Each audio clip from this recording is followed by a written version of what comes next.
નદીઓની આવકમાં વધારો થયો છે। દક્ષિણમાં પૂર્ણા, અંબિકા, કાવેરી નદીમાં આવક, નવસારીમાં નદીઓના જળસ્તર વધતા ચિંતા વધી છે। પૂર્ણા નદી ભયજનક સપાટીથી 4 ફૂટ જ દૂર છે। અંબિકા ભયજનકથી 4 ફૂટ, કાવેરી 5 ફૂટ દૂર, તો ડાંગમાં પણ અંબિકા નદીમાં ઘોડાપૂર આવ્યું છે।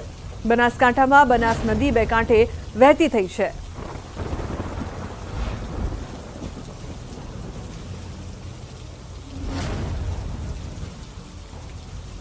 तो महत्वपूर्ण समाचार हवामान विभागनी 7 दिवस वरसादनी आगाही छे। राज्यमां 7 दिवस अति भारे वरसाद आवे तेवी संभावना। फरी गुजरातना माथे 2 वरसादी सिस्टम सक्रिय थई रह्या छे। आज गुजरातना 4 जिल्लामां रेड एलर्ट आपवामां आव्युं छे। वलसाड, दमण, दादरानगर हवेलीमां पण एलर्ट। सूरत, तापी, डांगमां अति भारे वरसादनी आगाही करवामां आवी छे। फरी धोधमार राउंड माटे तैयार रहेजो। तो खेड़ा, अमदावाद, गांधीनगर माटे पण वरसादनी आगाही छे। आवनारा 7 दिवस भारे वरसाद वरसी शके। गुजरात रीजन के लिए heavy to very heavy with isolated extremely heavy rainfall रहेगी। जो डिस्ट्रिक्ट है उसमें वो डिस्ट्रिक्ट आ रहे हैं आपका बनासकांठा, साबरकांठा नॉर्थ में, और साउथ में वलसाड, नवसारी और दमन, Dadra Nagar Haveli. Heavy to very heavy rainfall की रहेगी। वो है सूरत, तापी, डांग और पाटन, महेसाणा। नॉर्थ में पाटन, महेसाणा। तो अन्य महत्वपूर्ण समाचार की बात करिए। उपरवास में वरसाद, नदीओनी आवक में वधारो नोंधायो छे। दक्षिण में पूर्णा, अंबिका, कावेरी नदी में आवक, नवसारी में नदीओना जलस्तर वधता चिंता वधी छे। पूर्णा नदी भयजनक सपाटीथी 4 फूट ज दूर छे। अंबिका भयजनकथी 4 फूट, कावेरी 5 फूट दूर, तो डांग में पण अंबिका नदी में घोड़ापूर आव्युं छे। बनासकांठा में बनास नदी बे कांठे वहेती थई छे।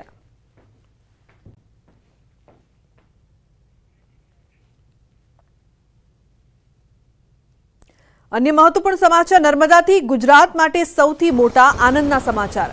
नर्मदा डेमनी सपाटी 124 मीटर पार। डेममां 76,000 क्यूसेक पाणीनी आवक नोंधाई छे। केचमेंट विस्तारमां भारे वरसादथी सपाटी वधी छे। 39,375 क्यूसेक पाणी नर्मदामां छोड़ायुं छे।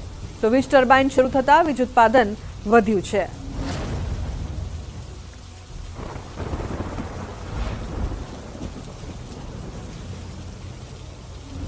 तो हवे बात करीशुं दिल धड़क रेस्क्यूनी।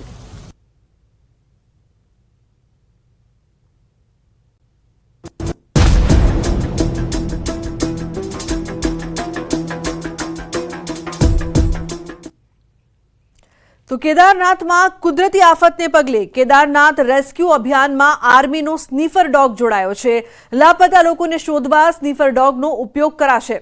स्नीफर डॉग ने हेलिकॉप्टर मार्फते ऊपर लई जवायो, जे लोकोने शोधवामां मदद करशे।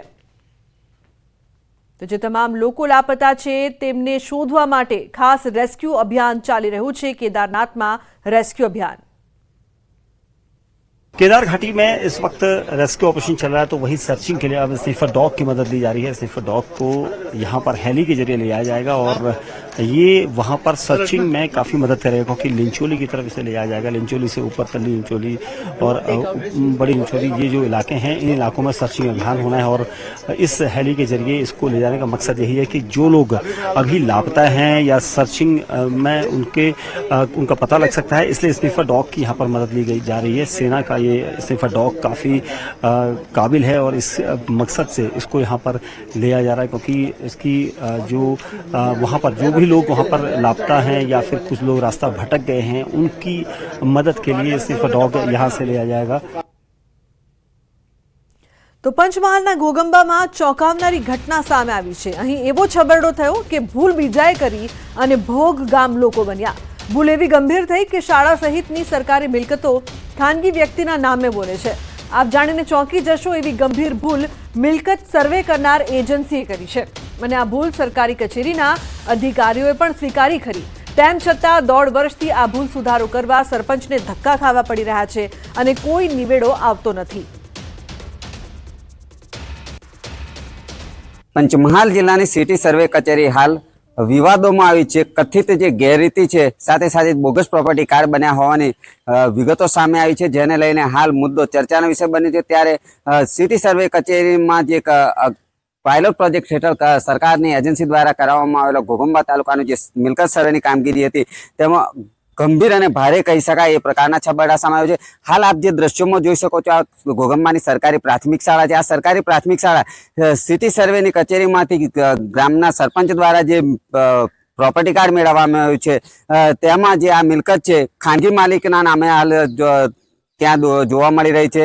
સાથે સાથે ઘોઘંબાનો જે કરાડ નદીનો જે બ્રિજ છે, R&B ની જે જગ્યા છે, આ તમામ જગ્યાઓ છે તે સરકારી ચોપડે એટલે દફતરે ખાનગી માલિકીની હોવાનું જોવા મળી રહ્યું છે. બીજી તરફ ગામની કેટલી એવી જમીનો છે જેમાં પણ ગંભીર પ્રકારના જે છબરડા છે તે જોવા મળી રહ્યા છે. સરપંચ દ્વારા છેલ્લા 1.5 વર્ષથી આ અંગે સુધારા કરાવવા માટેની જે રજૂઆત કરવામાં આવી છે તેમ છતાં સંલગ્ન તંત્ર છે તે ધ્યાને નથી લેતું. સાથે સાથે જે સરપંચ છે ને તેઓને એવું કહેવામાં આવે છે કે સુધારા હુકમ માટે તમારા દ્વારા અમને રજૂઆત કરવામાં. સરપંચનો કહેવું છે કે જે એજન્સી છે તે એજન્સી દ્વારા ગંભીર છબરડો અને ભૂલ કરવામાં આવી છે અને એજન્સી દ્વારા જ સુધારો કરવામાં આવે. સિટી સર્વે દ્વારા જે માપણી જે કરવામાં આવી છે એની અંદર જે સરકારી મિલકત છે એ પ્રાઇવેટમાં થઈ ગઈ છે અને જે પ્રાઇવેટ મિલકત છે એનું મારું કહ્યું કે અત્યારે કોઈ ખબર પડતી નથી, એટલે ભવિષ્યની અંદર બહુ મોટી માથાકૂટ થાય અને આંતરિક વિખવાદ થાય એવી મારું કહ્યું કે ગંભીર સમસ્યા છે. સરપંચને અમારી રજૂઆત કરી તો સરપંચે જે અમને વિષય કીધું તો અમે અમારા ઓસદ ઉડી ગયા કે સરપંચે કીધું કે ભાઈ સામાન્ય વ્યક્તિ તો છોડો, ગ્રામ પંચાયતની સરકારી જમીન બી પ્રાઇવેટ વ્યક્તિ નામે થઈ ગઈ છે. એનાથી મોટું કે જે આપણે પ્રાઇમરી સ્કૂલ છે એની જમીન બી પ્રાઇવેટ વ્યક્તિના નામે થઈ ગઈ. અને સૌથી મોટું એ છે કે જે બ્રિજ છે આખો મોટો એ બ્રિજ બી પ્રાઇવેટ વ્યક્તિના નામે થઈ ગઈ. તો છે કે સરકારી મિલકતો ખાનગી લોકોના નામે છે. અનેક સવાલો. મિલકત સર્વે કરનાર એજન્સીએ મોટી ભૂલ કરી છે અને આ ભૂલ સામે આવતા ભૂલ સ્વીકારી પણ કરી છે, પરંતુ સરપંચને હજુ પણ ધક્કા ખાવા પડી રહ્યા છે. આ બેદરકારીનો ઉકેલ ક્યારે આવશે તે સવાલ અહીં ઉપસ્થિત થઈ રહ્યો છે કે આટલી મોટી ભૂલ થાય, ઘોઘંબામાં આટલી ઘોર બેદરકારી થાય અને છતાં પણ નિવારણ ન આવે, સરપંચને વારંવાર ધક્કા ખાવા પડે. જમીન મામલે આ મોટો છબરડો સામે આવ્યો છે, પરંતુ આ છબરડો ભૂલના કારણે થયો છે. સરકારી મિલકતો ખાનગી લોકોના નામે અહીં જોવા મળી રહી છે. મિલકત સર્વે કરનાર એજન્સીએ આ મોટી ભૂલ કરી હતી.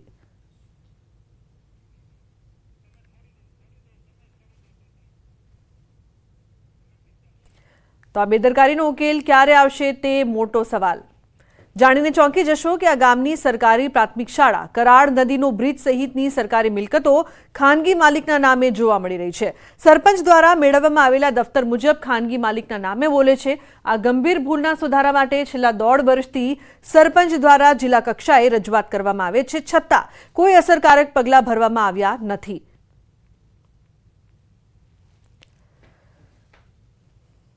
સર્વેનું કામ એજન્સીએ કર્યું છે, ભૂલ એજન્સીએ કરી છે. એ ભૂલને કાયદાનું સ્વરૂપ ડિપાર્ટમેન્ટે આપ્યું છે, ત્યારે એને સુધારવાની કામગીરી ગ્રામ પંચાયતે કેમ કરવાની?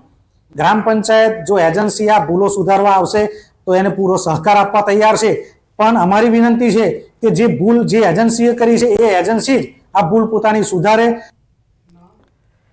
તો ઘોઘંબા ગ્રામ પંચાયત વિસ્તારમાં સર્વે કામગીરીમાં થયેલા ગંભીર છબરડા અંગે સરપંચ દ્વારા સંલગ્ન અધિકારીઓ અને રાજ્યના મુખ્યમંત્રી સહિતને લેખિત રજૂઆત કરવામાં આવી છે. આ અંગે સરપંચ દ્વારા સંલગ્ન અધિકારીઓ અને મુખ્યમંત્રી સહિતને લેખિત રજૂઆત કરવામાં આવી છે. રજૂઆતમાં જણાવ્યા અનુસાર સિટી સર્વે સુપ્રિન્ટેન્ડન્ટ કચેરી દ્વારા નક્કી કરાયેલી એજન્સીએ કાગળ પર ખોટો સર્વે કરી નાખ્યો. કોઈપણ જાતનો સ્થળ ઉપર પંચો રૂબરૂ સર્વે પણ ન કરવા ગયા અને તેના આધારે હાલ ઘોઘંબા ગ્રામ પંચાયત વિસ્તારમાં આવેલી મિલકતના પ્રોપર્ટી કાર્ડ બનાવવામાં આવી રહ્યા છે.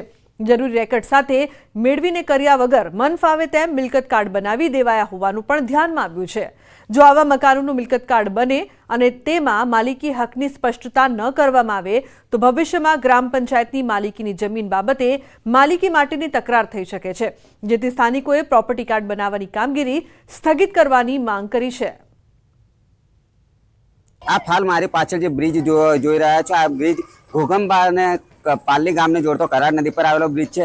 આ બ્રિજ સરકાર દ્વારા બનાવવામાં આવે છે, જનતાની સુખાકારી માટે બનાવવામાં આવે છે.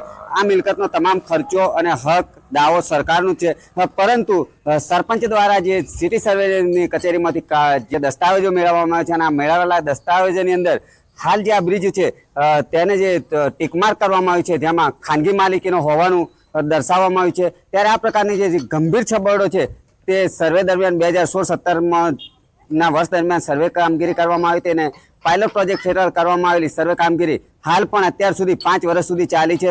1.5 વર્ષ અગાઉ સરપંચ દ્વારા જે આ સરકારી મિલકતો છે જે સરકારના જ દફતરે ખાનગી માલિકીની જણાઈ આવતા આ ગંભીર બેદરકારીનો સુધારો કરવા માટે સરપંચે વારંવાર રજૂઆત કરી છે પણ તંત્ર ધ્યાને લેતું નથી। ત્યારે જે આ મિલકત છે એ ખાનગી માલિકીના નામે હાલ જોવાઈ રહી છે। જો આ ખાનગી માલિકીનો હક દાવો કરતું પ્રોપર્ટી કાર્ડ જે વ્યક્તિના નામે છે તેની પાસે પહોંચે તો સરકાર અને જે માલિક ખાનગી માલિક છે તેના વચ્ચે આ મિલકતને લઈને પણ વિવાદ સર્જાય એવું કહેવું પણ અતિશયોક્તિ ન કહી શકાય। રાજેશ જોશી, ન્યૂઝ 18 ગુજરાતી, ઘોગંબા, પંચમહાલ। તો અરવલ્લી જિલ્લાની 9 શાળાઓને અન્ય શાળાઓમાં મર્જ કરવાને બદલે ખંભાતી તાળા મારી દેવાના નિર્ણયને કારણે વાલીઓમાં રોષ વ્યાપ્યો છે। શિક્ષણ વિભાગ દ્વારા જિલ્લામાં ચાલતી સાકરિયા કંપા, કરસનપુરા કંપા, મુનશીવાડા, પીપલાણા, હમીરપુર, મોતીપુર, માળ કંપા, બાદરપુરા અને વટવટિયા પ્રાથમિક શાળાઓને 20થી ઓછી સંખ્યા હોવાના કારણે બંધ કરી દેવામાં આવી છે। શાળાઓ બંધ કરવામાં આવતા આ શાળાઓમાં ભણતા ભૂલકાઓને મુશ્કેલી થઈ રહી છે। સાથે વાલીઓની પણ ચિંતા વધી છે। બાળકોને કેવી રીતે ભણાવવા અન્ય 2 થી 3 કિલોમીટરના અંતરે આવેલી શાળામાં મોકલવો તે મોટો પ્રશ્ન બન્યો છે। બંધ થવાથી 1 થી 5 ધોરણ બંધ થવાથી તે સંજેલી ગામે ભણવા જાય છે પણ પ્રાથમિક શાળા મુનશીવાડા બંધ થવાથી એ એમ કહે છે છોકરી કે મારું ભણવું નથી, જો મુનશીવાડા પ્રાથમિક શાળા ચાલુ થાય તો હું ભણીશ। લાવું લઈ જવું બંને તકલીફ પડતી હોવાથી દીકરીનું જાત હોવાથી બી અંદરથી બીએ છે એટલે મારી એવી માંગણી છે કે 1 થી 5 ધોરણ ફરીથી ચાલુ થઈ જાય। આ સ્કૂલ બંધ કરી દેવા માટેની કોઈ પરવાનગી અમે આપી નથી। મર્જ કરવા માટે અમે એસએમસીના સભ્યોએ પરવાનગી આપેલી હતી છતાં પણ આ સ્કૂલ બંધ કરી દીધી છે તો અમારા બાળકોને 3 કિલોમીટરના અંતરે ભણવા જવું પડે છે પણ બાળકો વરસાદમાં જઈ શકતા નથી। અત્યારે પણ આ બાળકો આજે વરસાદના કારણે ત્યાં ભણવા જઈ શક્યા નથી અને કોઈ સરકારે અમારા આ બાળકોને સ્કૂલમાં પહોંચાડવા માટે વાહન વ્યવહારની કોઈ પણ સગવડ કરી આપી નથી। માળકંપા મેઘરજની અંદર 4 વિદ્યાર્થી હતા, બાદરપુરા બાયડની અંદર 0 વિદ્યાર્થી હતા અને વટવટિયાની અંદર 10 વિદ્યાર્થી એટલે 10 અથવા તો 10 કરતાં ઓછી સંખ્યા ધરાવતા હોય એવો સમિતિમાં નિર્ણય લેવાયો હતો કે ભાઈ 10 અથવા 10 કરતાં ઓછી સંખ્યા ધરાવતા હોય એવી શાળાઓ બંધ કરવી કારણ કે ત્યાં આ દરેક શાળાની અંદર 2 શિક્ષકો પ્રાથમિક વિભાગમાં કામ કરતા હતા તો બીજી જગ્યાએ એમને મૂકી શકાય। હાલ આ તમામ વિદ્યાર્થીઓ જે છે એમને તાલુકા પ્રાથમિક શિક્ષણાધિકારીને જે શાળા બંધ થઈ છે આચાર્યશ્રીઓને સૂચના આપી અને એમનું ટ્રાન્સપોર્ટેશન થાય અને નજીકની શાળામાં। એક વાત બીજી કહું કે પ્રાથમિક શાળાના જે 1.5 કિલોમીટરથી એક પણ શાળા એવી નથી કે જ્યાં બાળકને અમે દૂર મોકલી છે 1.5 કિલોમીટર કરતાં। અરવલ્લીના મોડાસામાં જો તમે રસ્તા પર નીકળો તો સાવધાની રાખજો, નહીંતર રખડતા ઢોરની અડફેટે આવી જશો। જી હા, મોડાસા શહેરના મુખ્ય માર્ગો પર રખડતા ઢોરથી સ્થાનિકો ત્રાહિમામ પોકારી ઉઠ્યા છે। શામળાજી, ગોધરા સ્ટેટ હાઈવે, મેઘરજ ચોકડી, માલપુર ચોકડી સહિત અનેક રસ્તાઓ પર રખડતા ઢોરનો જમાવડો જોવા મળી રહ્યો છે। રખડતા ઢોરના ત્રાસથી વાહન ચાલકો પરેશાન થયા છે। મંદિરે જતા સિનિયર સિટીઝનને રખડતા ઢોરને લઈને ડર સતાવી રહ્યો છે। વૃદ્ધો મંદિર જતા પણ ડરે છે, પરંતુ નગરપાલિકા સહિત તંત્રે આ મામલે નિષ્ક્રિય જોવા મળી રહ્યું છે, જેનો ભોગ નિર્દોષ શહેરવાસીઓ બની રહ્યા છે। આ અંગે નગરપાલિકા દ્વારા યોગ્ય કાર્યવાહી કરી રખડતા પશુઓને પાંજરે પૂરવામાં આવે તેવી સ્થાનિકો માંગ કરી રહ્યા છે। રખડતા ઢોરનો બહુ ત્રાસ વધી રહ્યો છે। ચોમાસાની ભરપૂર સિઝન છે। મોડાસા નગરી એ વિદ્યાનગરી કહેવાય છે। આમાં અનેક બાળકો પોતાના 2 વ્હીલર સાયકલ લઈ અને સ્કૂલે જતા હોય છે ત્યારે આ વિદ્યાર્થીઓને બહુ તકલીફ પડે છે। ખાડા ટેકરા પૂરી દેશો, નાના બાળકો હોય, અમારા જેવા મંદિરે આજે પવિત્ર મહિનામાં દેવ દર્શને જાય, અમે કોઈ ભજનમાં જઈએ તો અમારાથી જઈ શકાય નહીં કારણ કે અમને ઢોર મારે એટલે અમારે ઘેર બેસી રહેવું પડે। હવે ગમે એટલા ભાગવત ગીતા હોય કે સપ્તાહ હોય પણ અમે ક્યાંય જઈ શકતો નથી। માટે ઘરડા ઉપર, સિનિયર સિટી ઉપર દયા રાખીને તમે આ કામ જલ્દીથી કરો।